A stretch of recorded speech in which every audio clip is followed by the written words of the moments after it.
Bismillahirrahmanirrahim. Assalamualaikum warahmatullahi wabarakatuh. Perkenalkan, nama saya Fujanur Ismaini dari kelas 2B. Insyaallah pada kesempatan kali ini saya akan mereview kembali apa-apa yang telah disampaikan atau yang telah dipelajari tadi pagi pada mata kuliah Sejarah Peradaban Islam pada tema Arab Pra-Islam.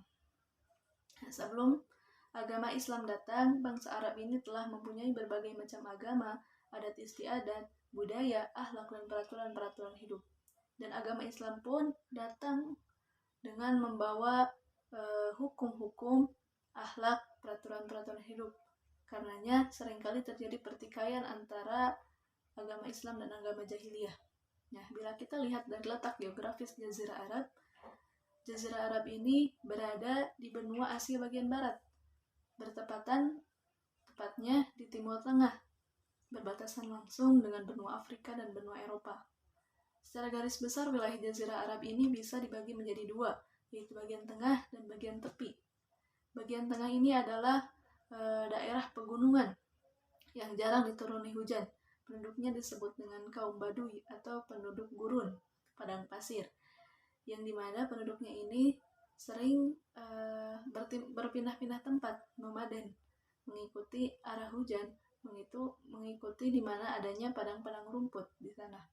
Berbanding terbalik dengan wilayah bagian tepi, yang dimana di sana itu seringkali turunnya hujan, tanahnya subur, dan penduduknya disebut Ahlul Hadar. Bila kita berbicara tentang Arab, pasti kita akan berbicara tentang sistem politik kemasyarakatannya, kehidupan sosial bermasyarakat budayanya, kemudian dari sistem kepercayaannya, dan lain-lain. Tentu dari semua hal itu terdapat sisi positif dan sisi negatifnya. Contohnya, di kehidupan sosial Jazirah Arab, wilayah bangsa Arab terkenal dengan istilah jahiliyah, yang dimana penduduknya itu terkenal tidak beradab, tidak berbudaya, keras, kasar. Contohnya, mereka senang untuk seringkali mereka berjudi, meminum khamr, berzina, dan yang paling parah, mereka sering membunuh anak-anak perempuan karena dianggap sebagai pembawa sial bagi kalangannya. Nah, di samping sisi negatif, kehidupan sosial bangsa Arab pun ada sisi positifnya. Mereka itu senang memuliakan tamu. Mereka itu adalah orang-orang yang pemberani, berani melawan musuh-musuh mereka. Oleh karenanya, di sini, di samping sisi negatif, pasti ada sisi positifnya.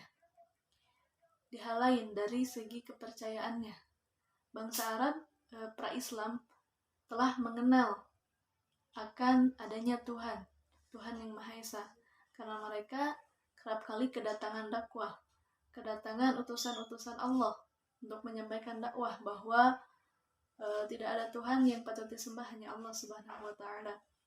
Contohnya, Nabi Hud yang diutus kepada kaum Ad, Nabi Saleh yang diutus kepada kaum Samud. Akan tetapi mereka tidak merespon baik akan ajaran itu, hingga datanglah Nabi Ibrahim dan Nabi Ismail untuk menyampaikan agama, untuk menyampaikan ketauhidan. Akan tetapi seiring berjalannya waktu berpuluh-puluh tahun, kesucian agama Nabi Ibrahim dan agama Ismail itu ternodai oleh pemutarbalikan fakta, adanya penambahan, adanya pengurangan, sehingga terjadi banyak kemusyrikan di Jazirah Arab.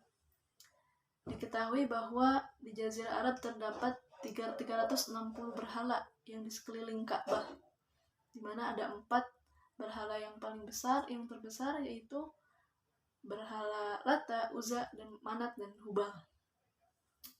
Apa yang bisa kita pelajari dari Jazirah Arab ini?